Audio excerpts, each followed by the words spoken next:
দর্শক আমন্ত্রণ জানাচ্ছি ইভ্যালি তথ্য প্রযুক্তির দুনিয়ায়। আপনাদের সাথে আছি আমি তাসরিমা নাহিদ। দেশ বিদেশের তথ্য প্রযুক্তি সেবা খাতের নানা দিক নিয়ে আপনাদের জন্য আমাদের এই আয়োজন। এবারের পর্বে থাকছে ড্রোনের ব্যবহার ও ভার্চুয়াল রিয়েলিটি নিয়ে রিপোর্ট। থাকছে ব্লকচেইন ট্রান্সফরমেশনাল টেকনোলজি বিষয়ের উপর একজন বিশেষজ্ঞের সাক্ষাৎকার। বিগত কয়েক বছর ধরে দেশ বিদেশে বেশ জনপ্রিয়তা পাচ্ছে ড্রোনের ব্যবহার। তবে বাংলাদেশে এখন পর্যন্ত ড্রোনের ব্যবহার ছবি তোলা কিংবা শখের বশেই ব্যবহার করা হয় বেশি। তবে গুরুত্বপূর্ণ আরও অনেক ক্ষেত্রেই ব্যবহার করা যায় ড্রোন। তাই ড্রোনের এই বহুবিধ ব্যবহার বাড়াতে এবং প্রশিক্ষণের জন্য প্রতিষ্ঠিত হয় বাংলাদেশ ফ্লাইং ল্যাবস।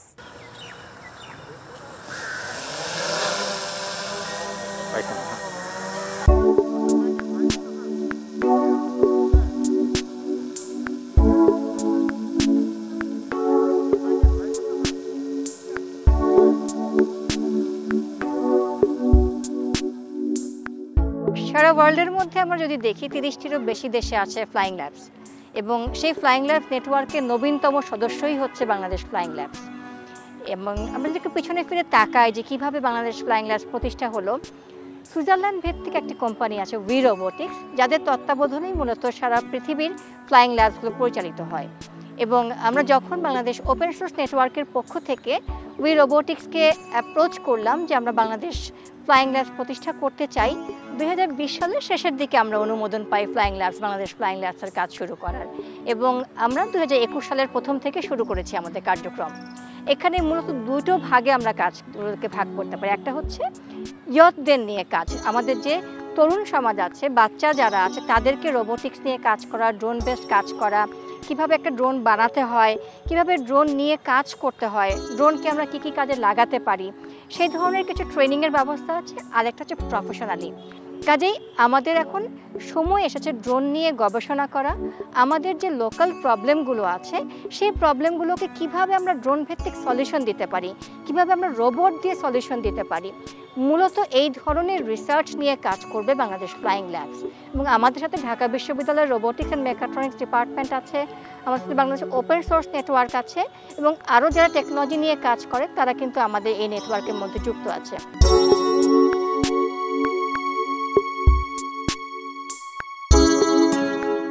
ড্রোন দিয়ে কিন্তু আমরা অনেক ধরনের কাজ আমরা দেশের বাইরে দেখি। আমরা দেখি ডিজাস্টারের সময় ড্রোন দিয়ে সার্ভেলেন্স করা হচ্ছে, আমরা দেখছি ফায়ার ব্রিগেড ড্রোন ইউজ করছে যখন আগুন লাগছে বা উপরে হাইরিস বিল্ডিংগুলো বা ধ্বংসস্তূপের ক্ষেত্রে ইউজ করার ক্ষেত্রে। আমরা পুলিশকে দেখছি যে ড্রোন ইউজ করছে বিভিন্ন সার্ভেলেন্স মনিটর করার জন্য। প্লাস হচ্ছে এগ্রিকালচার ইউজ হচ্ছে। এবং আপনি জেনে খুশি হবেন যে খুব রিসেন্টলি বাংলাদেশেও আমরা একটা নিউজ দেখেছিলাম যে হিল ট্রাক্সর ড্রোন ব্যবহার করা হচ্ছে অবৈধ পাহাড় কাটা বা গাছ কাটা রোধের ক্ষেত্রে, যেখান থেকে আসলে ড্রোনটাকে মনিটর করা হয়ে থাকে। একটা ড্রোন 8 কিলোমিটার পর্যন্ত যেতে পারে, আমরা যে স্ট্যান্ডার্ডাইজেশন ড্রোনগুলো দেখে থাকি এখন। সো আপনি যখন একটা বন্যা হচ্ছে বা একটা ঝড় হচ্ছে, সেই ঝড়গুলোর ক্ষেত্রে আপনাকে হয়তো সার্ভেলেন্স করার জন্য বা কী পরিমাণ ক্ষয়ক্ষতি হয়েছে তার একটা অ্যাসেসমেন্ট করার জন্য ড্রোন কিন্তু ইউজ করা যায়। এবং ওই অনুযায়ী কিন্তু আপনি আপনার অ্যাকশন প্ল্যানটাকে ডিজাইন করতে পারেন যে আমি কীভাবে আসলে এটাকে রেস্কিউ অ্যাটেম্প করবো, কীভাবে আমি ত্রাণ পৌঁছাবো বা কীভাবে আমি রিলিফ পৌঁছাবো। সো সেটা দিয়েও কিন্তু ড্রোনকে প্রপারলি ইউজ করা যায়।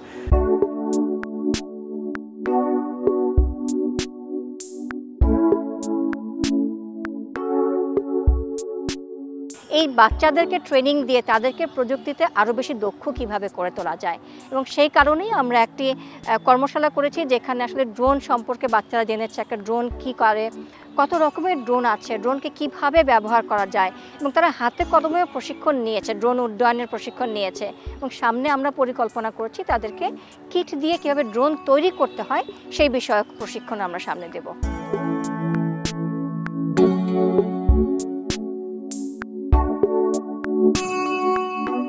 এখানে আসার পর অনেক ট্রেন আমাকে অনেকভাবে শেখানো ট্রাই করেছে, এবং আমরা সাকসেসফুলভাবে আমরা অনেক ধরনের ড্রোন বানিয়েছি। তো এখানে এসে আমার ফার্স্ট একটা ফ্লাইং এক্সপিরিয়েন্স হয়েছে, যেটা আমি আগে কোথাও কল্পনাও করতে পারিনি। এর চেয়ে বড় কথা হচ্ছে কোনো সুযোগও পাইনি। একটা ড্রোনের মতন একটা ছোট্ট জিনিস আমি বানিয়েছিলাম, আগুন লেগেছিল, তো ওখানে বিভিন্ন মানুষরা আটকে গেছে। ওর একটা স্পেশাল ক্যামেরা এফেক্ট দেওয়া থাকবে, যার ফলে ও ভিতরে গিয়ে দেখতে পারবে যে মানুষরা কতটুকু প্রোটেকশনে আছে। ড্রোন চালাই এবং আমাদেরকে বিভিন্ন ওয়ার্কশপ করা হয় যেখানে ড্রোনের নানা ধারণা দেওয়া হয়, ড্রোনের ব্যবহার কি, ড্রোন নিয়ে কীভাবে কাজ করতে হয় এবং ড্রোনের বাংলাদেশে কী কী লিমিটেশনস আছে অথবা আমরা কীভাবে ইমপ্রুভ করতে পারি।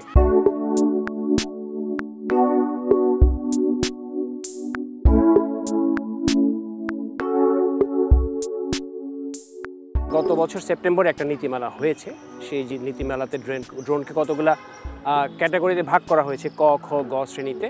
সো ক শ্রেণী বেসিক্যালি সবাই যেটা শখের বশে উড়ায় সেটা, আর খ এবং গ এত একটু অ্যাডভান্স লেভেলে সামরিক প্রয়োজনে অথবা সরকারের প্রয়োজনে সেটা, সেদিন নীতিমালা হয়েছে। সো অ্যাটলিস্ট আমরা অনেকদিন ধরে ওয়েট করছিলাম এই ধরনের নীতিমালা হওয়া উচিত। সো নীতিমালাটা হয়েছে, আস্তে আস্তে একটু ডেভেলপ হবে। আরেকটা নীতিমালার আরেকটা জিনিস সেটা হলো যে ড্রোন আনার ক্ষেত্রে নীতিটা এখনও পুরোপুরি ক্লিয়ার হয়নি, কীভাবে দেশে ড্রোন কেউ আনবে।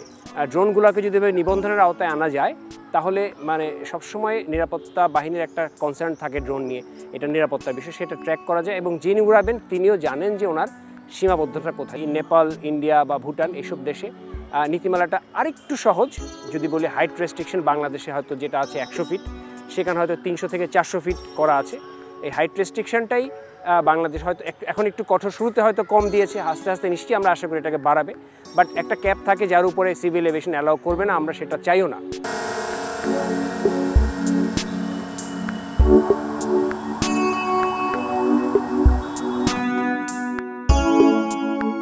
ইন্টারেক্টিভ লার্নিংয়ের ক্ষেত্রে আজকাল বেশ ব্যবহৃত হচ্ছে ভার্চুয়াল রিয়েলিটি। এবারে আমরা জানব এমন একটি প্রতিষ্ঠানের কথা যারা শহর, গ্রাম বা প্রত্যন্ত অঞ্চলে ঘুরে ঘুরে ছাত্রছাত্রীদের পাঠ্য বইয়ের শিক্ষণীয় নানা বিষয় ভার্চুয়াল রিয়েলিটির মাধ্যমে তুলে ধরে।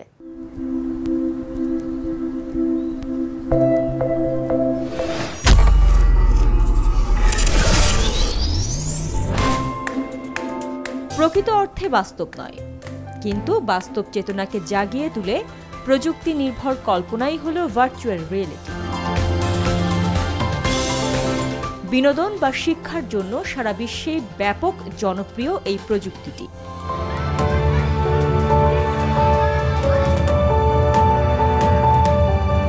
দেশে শিক্ষাক্ষেত্রে ভার্চুয়াল রিয়েলিটি বা ভিআর নিয়ে কাজ করেছেন প্রদীপ্ত কুমার সাহা নামের এই তরুণ।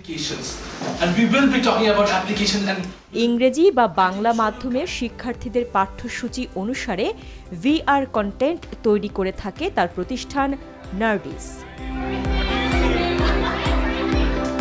ধরুন, দেশের শিশুরা বিদ্যালয়ে বসেই শহীদ মিনার, স্মৃতিসৌধ সম্পর্কে পড়ার পাশাপাশি ভার্চুয়াল রিয়েলিটিতে সেগুলো দেখছে।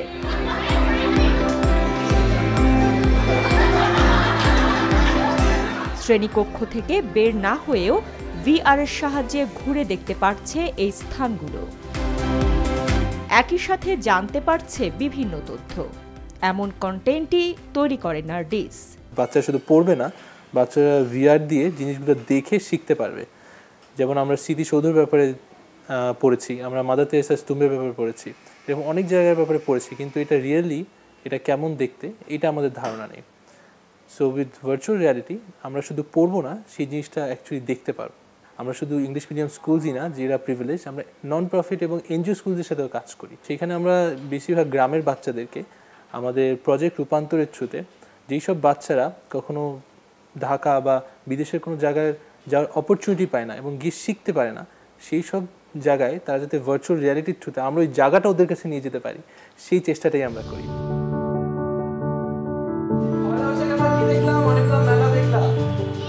কোনো কিছু সম্পর্কে শেখার সময় সেটিকে যদি চোখে দেখা যায় তাহলে তা আরও ভালোভাবে শেখা সম্ভব। এই বিশ্বাস থেকেই ঐতিহাসিক, ভৌগোলিক ও বিজ্ঞানের বিভিন্ন বিষয়ে ভার্চুয়াল রিয়েলিটি কন্টেন্ট তৈরি করেছে প্রতিষ্ঠানটি। শহর ছাড়িয়ে প্রত্যন্ত অঞ্চলের শিক্ষার্থীদের কাছেও নার্ডিস তুলে ধরছে ভার্চুয়াল রিয়েলিটি প্রযুক্তি।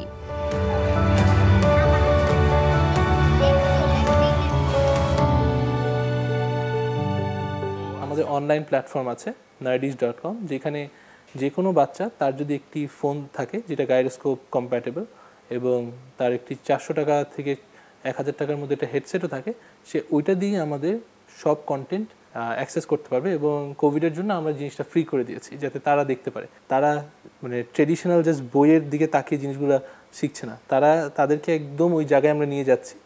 যেমন সোলার সিস্টেমের সামনে দিয়ে তারা যাচ্ছে এবং তারা দেখছে আর্থ কেমন, মুন কেমন বা সোলার সিস্টেমটা কেমন, তো এবং ওখান দিয়ে যাচ্ছে, ওখানে তার ডিটেলসগুলো সে শুনতে পারছে। তো জিনিসটা আপনি নিজেই চিন্তা করতে পারেন যে কতটাই ইন্টারঅ্যাক্টিভ তাদের জন্য। যেখানে মানুষরা পড়তেই চায় না, এইসব ক্লাসের জন্য তারা স্পেশালি আসলে ওয়েট করে। তো এইটা আই থিঙ্ক আমাদের জন্য একটা অনেক বড় অ্যাচিভমেন্ট যে আমরা এই ইন্টারঅ্যাক্টিভিটিটা ক্রিয়েট করতে পেরেছি। ভবিষ্যতে নিজের নার্ডিস্ককে শিক্ষাভিত্তিক প্রযুক্তি প্রতিষ্ঠান হিসেবে গড়ে তুলে অগমেন্টেড রিয়েলিটি, হলোগ্রাফ, 3D ডিসপ্লে নিয়ে কাজ করতে চান এই তরুণ উদ্যোক্তা। এবারে আমরা ব্লকচেইন বিষয়ের উপরে একটি সাক্ষাৎকার দেখব। আমরা শুনব ব্লকচেইন বিষয়ের উপরে ঢাকা বিশ্ববিদ্যালয়ের শিক্ষক ডক্টর রফিউদ্দিন আহমেদের একটি সাক্ষাৎকার। তার সাথে কথা বলেছেন মইদুল ইসলাম। ডিজিটাল ট্রান্সফরমেশনের এই যুগে ব্লকচেইন টেকনোলজি একটি সম্পূর্ণ নতুন ধারণা। ব্যবসা বাণিজ্য, সাইবার নিরাপত্তা, নির্বাচন ব্যবস্থা, নেটওয়ার্কিং সহ বিভিন্ন ক্ষেত্রে ডিজিটালাইজেশনের জন্য ব্যবহার করা যায় এই ব্লকচেইন প্রযুক্তি। চতুর্থ শিল্প বিপ্লবের অভাবনীয় গুরুত্ব বহন করবে এই ব্লকচেইন প্রযুক্তি। বিষয়টি নিয়ে আজ আমরা কথা বলবো ঢাকা বিশ্ববিদ্যালয়ের শিক্ষক এবং ডিজিটাল ট্রান্সফরমেশন বিশেষজ্ঞ ডক্টর রাফিউদ্দিন আহমেদের সাথে। ডক্টর রাফিউদ্দিন আহমেদ, আপনাকে স্বাগত এনটিভির নিয়মিত আয়োজন তথ্য প্রযুক্তির দুনিয়ায়। ধন্যবাদ মইদুল, আমাকে ইনভাইট করার জন্য আপনাদের এই সুন্দর তথ্য প্রযুক্তির দুনিয়া অনুষ্ঠানে। বিগত কয়েক বছর ধরে বাংলাদেশ সহ অনেক দেশেই আমরা এই ব্লকচেইন সম্পর্কে আলোচনা শুনি। আসলে শুরুতেই আমরা জানতে চাচ্ছি যে ব্লকচেইন কি এবং কিভাবে এটা ব্যবহার করা যায়। আপনি যেটা শুনেছেন আসলে সত্যিই শুনেছেন। ব্লকচেইন টেকনোলজি এবং আমরা এটাকে মেইন একটা ফরম্যাটে যদি ফেলি, তার নাম হচ্ছে ডিজিটাল ট্রান্সফরমেশন। সো ব্লকচেইনটা হচ্ছে এক ধরনের ডিস্ট্রিবিউটেড লেজার, তারপরে যেখানে আমাদের কিছু হ্যাশ তৈরি হয়, একটা কোডিং তৈরি হয় এবং এটা খুবই সিকিউরড ওয়েতে আপনার যদি ট্রানজ্যাকশন করেন তাহলে ট্রানজ্যাকশনটা করা সম্ভব হবে সিকিউরড ওয়েতে এবং ডিস্ট্রিবিউটেড, সবার মধ্যে একটা ইন্টারলিঙ্কড করে দিয়ে কানেক্টিভিটি করে, এবং তারপর আপনি ট্রানজ্যাকশনটা কমপ্লিট করবেন এবং এটা কেউ হ্যাক করতে চাইলেও খুব সহজে হ্যাক করা যাবে না। সে কথাগুলো পরে আসবো। সো আলটিমেটলি ব্লকচেইন হচ্ছে একটা টেকনোলজি যেটা ক্রিপ্টোগ্রাফি দিয়ে লেখা হয় এবং সেখানে আপনার যে কোনো ট্রানজ্যাকশন বলেন, ফাইন্যান্সিয়াল ট্রানজ্যাকশন, ব্যাংকের ট্রানজ্যাকশন, তারপর এটা শুধুমাত্র শুরু হয়েছিল ব্যাংক এবং ফাইন্যান্সিয়াল ট্রানজ্যাকশন বা ফাইন্যান্সিয়াল চিন্তা করেই, কিন্তু এখন যারা এটা নিয়ে কাজ করে তারা আসলে এটাকে অনেক মাল্টিপল ওয়েতে ব্যবহার করা শুরু করেছে।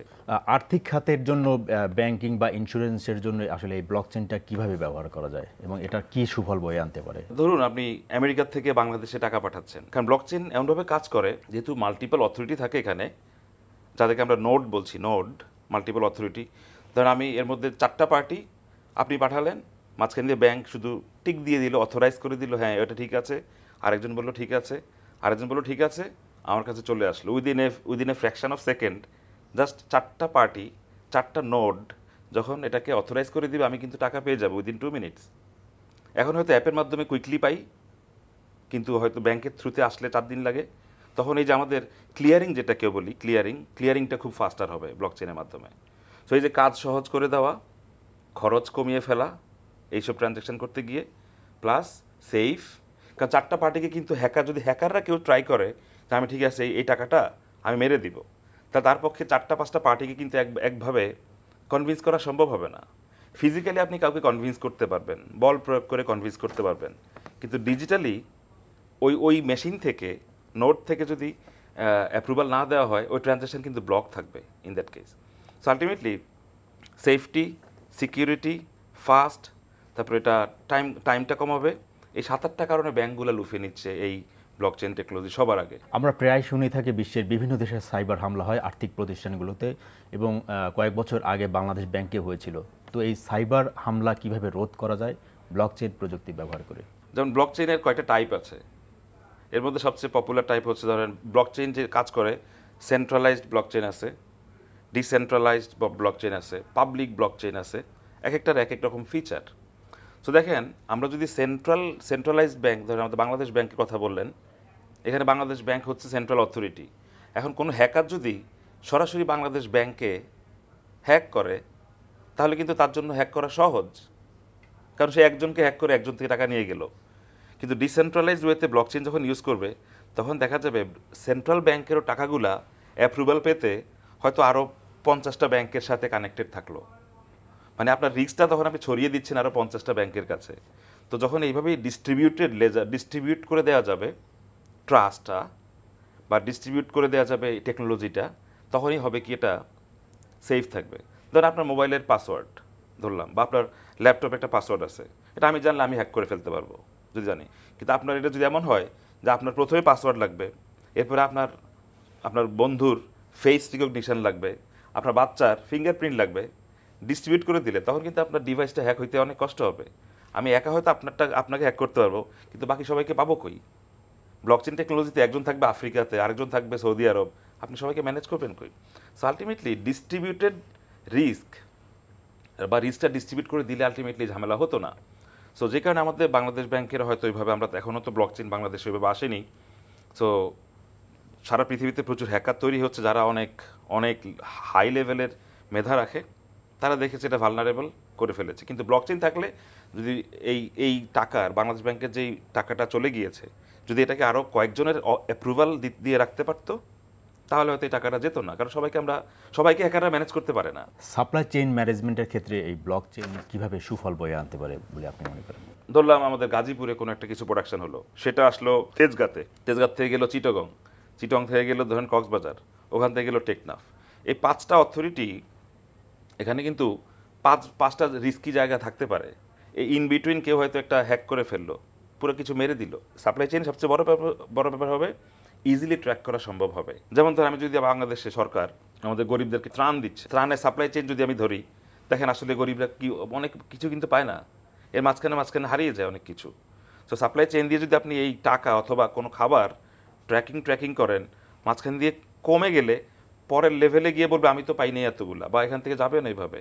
কারণ প্রত্যেকটা জায়গায় যে বললাম হ্যাশ তৈরি হয় কোড, এই হ্যাশটা আগেরটার সাথে লিঙ্ক থাকে, আপনি ট্র্যাক করে পিছনে ঘুরে ঘুরে এসে দেখতে পারবেন মেইন ঝামেলাটা করছে কে। সো এটা এত সেফ, এত সিকিউর টেকনোলজি, যে কারণে এটা খুব পপুলার হচ্ছে। আমরা জানি যে বাংলাদেশের ভূমি ব্যবস্থাপনা একটি জটিল প্রক্রিয়া, তো এই জটিল প্রক্রিয়া সহজ করা যায় কিভাবে এই ব্লকচেন ব্যবহার করে? সরকারি লেভেলে আমার কাছে মনে হয় প্রথম যেই এরিয়াতে ব্লকচেন ঢুকছে সেটার নাম হচ্ছে মিনিস্ট্রি অফ ল্যান্ড। এখানে কাজ শুরু হয়ে গিয়েছে অলরেডি। কারণ আমি আগে বলেছি যেই জায়গায় বা যেই বিজনেসে সবচেয়ে বেশি কমপ্লেক্স ট্রানজ্যাকশন, সবচেয়ে বেশি অথরিটি বা সবচেয়ে বেশি পার্টি ইনভলভড, সেখানে ব্লকচেন ঢুকবে। কাজেই ফাইন্যান্সিয়াল সেক্টর ঢুকেছে সবার আগে। এরপরে ল্যান্ড ডিপার্টমেন্ট, আপনি যে জমি কিনতে যান, এখানে আমাদের একটা শব্দ আছে স্মার্ট কন্ট্রাক্ট। স্মার্ট কন্ট্রাক্ট মানে হচ্ছে এখানে মাল্টিপল অথরিটি থাকবে, সবার মধ্যে সবার কানেক্টিভিটি থাকবে, এবং যে ট্রানজ্যাকশনটা হবে ভায়া স্মার্ট টেকনোলজি। এখানে কোনো হিউম্যান মানুষকে গিয়ে দেখতে হবে না। যেমন আপনি যদি জমি কিনেন বা ফ্ল্যাট কিনেন ঢাকা শহরে, আপনার জমির কাগজপত্র, তারপরে জমির সাব রেজিস্ট্রি অফিস দৌড়ানো লাগে, তারপরে এগুলো আপনি হয়তো দৌড়াচ্ছেন না, আপনার পক্ষে কেউ দৌড়াচ্ছে। তারপর ব্যাংক যারা ফাইন্যান্সিং করবে আপনার জমিতে, তারপর রিয়েল এস্টেট কোম্পানি যারা আছে। তো দেখা গেছে এখানে প্রায় 5-6টা অথরিটি আছে। Real estate company, ministry of land, sub registry office, তারপরে ঠিকমতো এটার ওনারকে, ধরুন কে ওনার, একই ল্যান্ডে 2-3 জন ওনার বাংলাদেশে ক্লেম করে। বাবা বলে আমি, বড় ছেলে বলে আমি মালিক। তখন এই ব্লকচেন টেকনোলজি আসলে এত মাল্টিপল ওনারশিপ ক্লেম করতে পারবে না। স্মার্ট কন্ট্রাক্টে সবগুলো আগে থেকেই ডিফাইন করা থাকতে হবে। সো ল্যান্ড ডিপার্টমেন্টে ধরেন আমাদের এই ব্যাংক, ফাইন্যান্সিয়াল ইনস্টিটিউশন এবং এই মিনিস্ট্রি অফ ল্যান্ড, কাগজপত্র, আরএস খতিয়ান, জমির দলিল, যত কিছু আছে সব ডিজিটাল হয়ে যাবে। হয়ে গেলে হয়তো এখন একটা ল্যান্ড যদি কিনতে চান আপনি, লাগবে হচ্ছে 3 মাস সময়। এসব জায়গায় অ্যাপ্রুভাল হয়ে আস্তে আস্তে ফিজিক্যাল যেহেতু হচ্ছে এখন, বা ডিজিটাল হয়ে গেলে ব্লকচেনে ঢুকলে ভবিষ্যতে আপনি হয়তো সকালবেলায় কোনো একটা ল্যান্ড দেখলেন পূর্বাচলে গিয়ে, বিকেল 5টার মধ্যে আপনার পক্ষে কিনে ফেলা সম্ভব হবে, just because of smart contract, because of everything is digital. আপনি সকালে দেখে আসলেন, বললেন হ্যাঁ আমার জমি পছন্দ হয়েছে, এরপর থেকে এই টেকনোলজিতে যারা ওই যে মাইনার আছে বা যারা এখানে কাজ করে, তারা just within fraction of second সব ক্লিয়ারেন্স নিয়ে আসবে। মিনিস্ট্রি অফ ল্যান্ড বলবে হ্যাঁ এই জমি নিষ্কণ্টক, ব্যাংক বলবে হ্যাঁ আমি লোন দিব, তারপর রিয়েল এস্টেট কোম্পানি বলবে হ্যাঁ এটাকে অ্যাপ্রুভড, ব্যাংক বলবে। তো আলটিমেটলি বায়ার সেলার অ্যাপ্রুভ করে দিলে 4-5 ঘন্টার মধ্যে আপনি পুরো একটা 3 কাঠা 5 কাঠা জমির মালিক হয়ে যাবেন ঢাকা শহরে। সো দ্যাটস ওয়াই এই ল্যান্ড ডিপার্টমেন্ট, মিনিস্ট্রি অফ ল্যান্ডে এটা কিন্তু খুব যাচ্ছে। পাশাপাশি হেলথ সেক্টরেও কিন্তু খুব যাওয়া সম্ভব। ধরুন আমার একটা হেলথ ডেটা থাকবে, আমি ডাক্তারের কাছে যাব, গিয়ে বলবো আমার নাম হচ্ছে রাফি, আমার ডেট অফ বার্থ হচ্ছে এত, ডাক্তার ক্লিক করে পুরো সার্ভার থেকে নিয়ে নিবে গত 3 মাসে আমার কি মেডিকেল টেস্ট করা হয়েছে, আমি কোন মেডিকেশনে আছি, তারপর ডাক্তার ওটা দেখে আমাকে কিন্তু ওষুধ দিয়ে দিল। এটা বাংলাদেশে যে কোনো যদি আমরা সেন্ট্রালাইজড করি বা পাবলিক ডেটা করি ব্লকচেন দিয়ে, তাহলে বাংলাদেশের আমি যদি বরিশাল গিয়েও কোনো ডাক্তারকে বলি আমার নাম রাফি, আমার ডেট অফ বার্থ এত, ওখানে ওই ডাক্তার আমার ডেটা অ্যাক্সেস পেয়ে যাবে। সেটাকে পাবলিক করে দিচ্ছি, ওপেন রাখছি, এবং ব্লকচেন দিয়ে এই যে 20 কোটি 16 কোটি মানুষের যে হেলথ ডেটা এটা ট্র্যাক করা সম্ভব, এবং এতে মিলিয়ন ডলার বাঁচানো সম্ভব। টাকা বাঁচানো সম্ভব কীভাবে? ওই যে আমি বারবার টেস্ট করতে যাচ্ছি না, সবাইকে হিস্ট্রি দিচ্ছি না, একজনকে হিস্ট্রি দিব জীবনে একবার, ওই হিস্ট্রি সারা জীবন সব ডাক্তারের কাছে ঘুরবে। পাশাপাশি ধরেন আমি যেহেতু ইউনিভার্সিটির শিক্ষক, আমাদের ছাত্ররা যারা আসে বলে স্যার আমি বাইরে যাচ্ছি, আমার সার্টিফিকেটটা একটু অথরাইজেশন করা লাগবে, বিদেশিরা ট্রাস্ট করতে চায় না ধরেন সার্টিফিকেট। এই যে গভর্নমেন্ট যে কোনো certificate like birth registration, driving licence, তারপরে এনআইডি যেটার মধ্যে আমাদের পুরো সারা শরীরের নানা স্ক্যান কোড আছে, এই গভর্নমেন্ট যত পেপার ইস্যু করে সবগুলোকে ব্লকচেন দিয়ে ভেরিফাই করার সুযোগ আসছে এবং আছে। তেমনি আমাদের ইউনিভার্সিটির এডুকেশন সার্টিফিকেটগুলোকেও ব্লকচেন মেথডে এনিওয়ান ক্যান চেক। আমেরিকার থেকে আরও মনে হলো যে আমার সার্টিফিকেট চেক করবে, উনি ওখান থেকে, কারণ ওনাকে অ্যাক্সেস দেওয়া আছে। ব্লকচেন টেকনোলজি যেহেতু সবাইকে অ্যাক্সেস দিয়ে থাকে, ওপেন, সো ওনারা চেক করতে পারবে। আমি শুধু শেয়ার করবো this is my code, this is my certificate number, আপনারা লাগলে চেক করেন, ওনারা চেক করে কনফার্ম হয়ে যাবে। সো ডকুমেন্ট অথেন্টিকেশন বলছি এটাকে আমরা। তারপরে আমাদের গভর্নমেন্ট এনি ডকুমেন্ট অথেন্টিকেট করা সম্ভব just within a fraction of second. Blockchain নিয়ে আসলে আন্তর্জাতিকভাবে অনেক সভা, সেমিনার, সম্মেলন হয়, এবং বাংলাদেশেও আসলে রিসেন্টলি দেখেছি আমরা কয়েকটি হয়েছে। তো আসলে বাংলাদেশের প্রেক্ষাপট একটু এটা সম্ভাবনা আমাদেরকে একটু বলবেন বিস্তারিত। বাংলাদেশে গত বছর দুয়েক ধরে আসলে ব্লকচেন ম্যাস লেভেলে, জনগণের লেভেলে অ্যাক্টিভিটি দেখা যাচ্ছে। লাকিলি আমিও সেই অ্যাক্টিভিটির সাথে জড়িত। বাংলাদেশ ব্লকচেন অলিম্পিয়াড হচ্ছে গত 2 বছর ধরে। যেমন গত বছর বাংলাদেশ এখানে প্রায় 72টার মতো টিম অ্যাপ্লাই করেছিল, বিভিন্ন ইউনিভার্সিটির ছাত্ররা। 72টা টিম থেকে আমরা এই ব্লকচেন অলিম্পিয়াডে হংকংয়ে 12টা টিমকে পাঠিয়েছিলাম গত বছর জুলাইতে। তো সেখান থেকে 12টা টিমের মধ্যে 4টা টিম বিভিন্ন অ্যাওয়ার্ড পেয়ে আসছে। এইবার খেয়াল করে দেখেন, গত 1 বছরে আমাদের অ্যাক্টিভিটি এত বেড়েছে, এই ব্লকচেন অলিম্পিয়াডের মধ্যে প্রায় 256টা টিম অ্যাপ্লাই করেছে। সো 72 থেকে 256 1 বছরে, এই বছরে হচ্ছে। এখন কিন্তু ব্লকচেনে আমাদের এইবার যে কম্পিটিশনটা হবে অক্টোবরে, ইন্টারন্যাশনাল ব্লকচেন অলিম্পিয়াড অক্টোবরে হবে, সেটার জন্য এখন কিন্তু কল ফর অ্যাপ্লিকেশন ওপেন করা আছে। সো আমরা আশা করছি এবার বাংলাদেশ থেকে হয়তো 500 টিম আসবে। 500 টিম মানে মিনিমাম 4 জন করে আসে, 2000, 3000, 10,000 মানুষজন কিন্তু এঙ্গেজ হচ্ছে আস্তে আস্তে, কারণ ছাত্ররাই বেশি এঙ্গেজ হচ্ছে এখানে। যদি ছাত্রদের পাশাপাশি সরকারও আমাদের এগিয়ে এসেছে, আইসিটি মিনিস্ট্রিও এগিয়ে এসছে আমাদের এইবারের প্রোগ্রামে।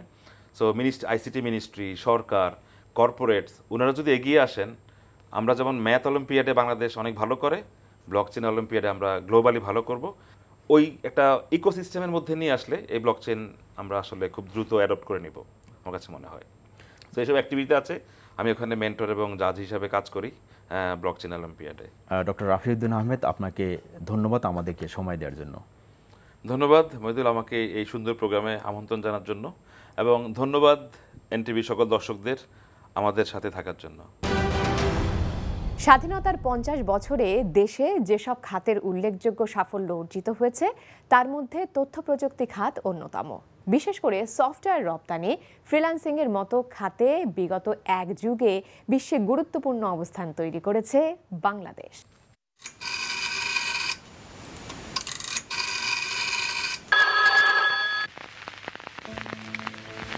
হ্যালো।